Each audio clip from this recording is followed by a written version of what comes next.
Eu sei. O Peter já analisou, o Zé da Manga já fez thumbnail indignado. Mas essa história só fica pior. O cara tinha energia de coach emocional premium. A internet ama esse personagem. Aí começou aquele clima estranho que até câmera sente. Silêncio constrangedor profissional. Os dois divulgando separados, parecia casal brigado no churrasco da família. E aqui a história para de parecer fofoca e começa a ficar realmente desconfortável. Porque, segundo Blake, ele fazia comentários inadequados e improvisava cenas íntimas que não estavam combinadas. Na época, parecia só climão.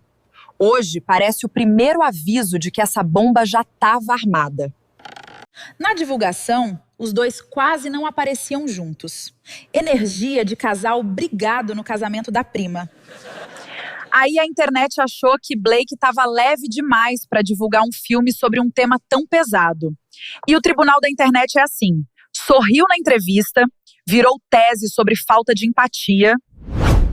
O filme estourou. E quando parecia que tudo deu certo, veio o processo. Hollywood não discute, protocola. No mesmo dia, o New York Times entrou na história. E aí a fofoca ganhou orçamento de Oscar. Nas mensagens, a assessora disse: conseguimos enterrar qualquer um. E isso soa como fala de vilão da Marvel.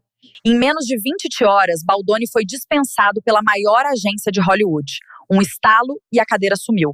Só que ele não ficou quieto. Processou o jornal e pediu 400 milhões.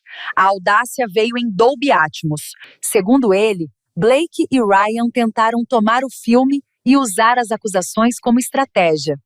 E é aqui que essa treta deixa de parecer processo e começa a parecer roteiro descartado de Deadpool.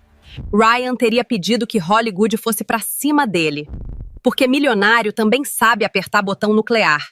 O plano era acionar o chefão da maior agência de Hollywood. E, ao que tudo indica, funcionou. Teve até reunião no apartamento do casal. Baldoni saiu querendo largar o filme. Imagina o climão.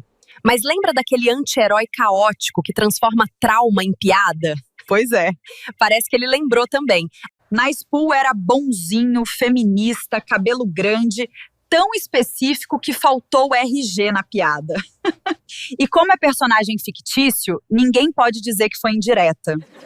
Que conveniente, né? Mas repara, isso mostra que a guerra já estava rolando antes do processo virar notícia.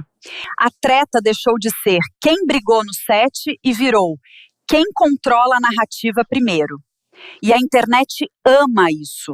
Escolhe um lado, coloca a camiseta e finge que leu o processo. Aí vem a parte que desmonta a fanfic de todo mundo. Os processos começaram a cair. Traduzindo, o que sobrou foi processo contra a CNPJ. O CPF dele saiu bem menos machucado.